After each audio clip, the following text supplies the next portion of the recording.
Well, I did have a chance to talk to Warren Buffett, but I said I could talk to Warren Buffett another time, and I'd rather come and talk to you. And what I'd like to do is tell you a little bit about myself and frame one of the issues that I think is so important for you, for us, for America, for the world. And as was mentioned, I run an investment firm. It's literally right across the street in the Aon Center. We're on the 29th floor, called Ariel Investments, and we invest $6 billion for a lot of people and organizations. I also work on television talking about money. You could say money is my specialty. I'm on a bunch of boards, including DreamWorks Animation, which is kind of cool because we go to board meetings and watch movies, which is fun.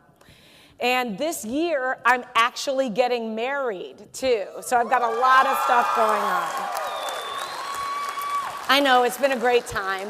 And you might hear all that and think like, well, you know, I've always had it together and everything's perfect and this, that, and the other. And I have to tell you, I definitely didn't start off that way. And it's still not that way. When I was growing up, I am the youngest of 6 kids in my family. And in my family, I'm really young. So my oldest sister is 25 years older than me, and we have the same mother. So it's a big gap. 25 years older, so when I was growing up, my sisters made a point of making sure to tell me that I was not planned.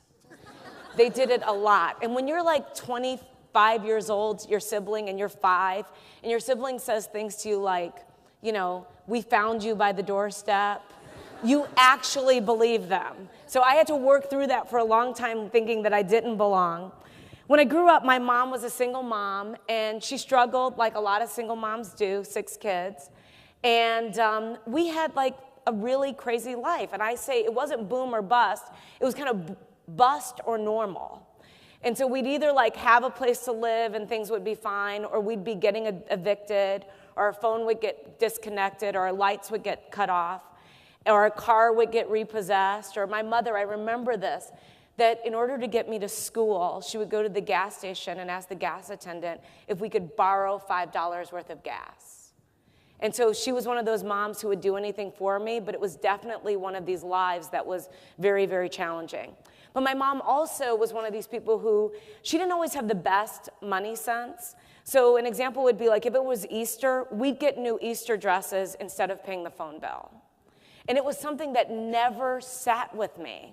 And so I always tell people, I do not think it's an accident that I work in the financial industry, because as a child, I was desperate to understand money, desperate.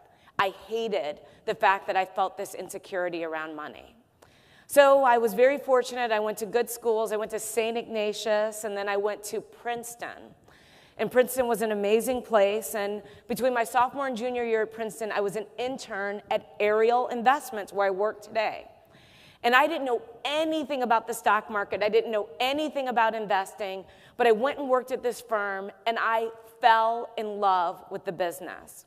And all of us see every single day on the radio, or we hear on the radio, or we see on television what the Dow did and what the S&P 500 did, or the NASDAQ. And I didn't even know what they were talking about at that point. Now I do. And it was not surprising, because we don't learn about investing in school in America, in most schools. And it's one of these things that boggles the mind. I always tell people that it's amazing to me that in high school today, you can take wood shop or auto as an elective and not take a class on investing. And it always leads me to ask people a very simple question: who whittles in their spare time? Who cleans their own carburetor, right? But you can actually take these kind of electives, but you can't take a class on investing. And that's been something that has bothered me, in many ways has guided the work that I do. So after graduating from Princeton, I came to work at Ariel. I started at the bottom, and I have to tell you, it was like one of these things that was so great when I started. And this is going to sound very perfunctory, but what I loved about my work is getting a paycheck. I was so excited to be able to pay my bills.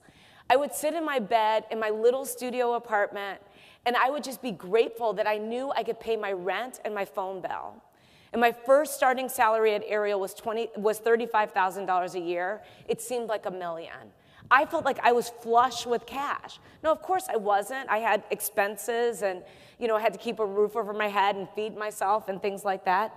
But it just felt so liberating to have money. And even though it wasn't a lot, it was enough. And I was convinced at that point, from that day forward, I would live my life very differently than how I grew up. And I would take responsibility for myself financially, so I'd never be in the situation that I felt before in that level of insecurity.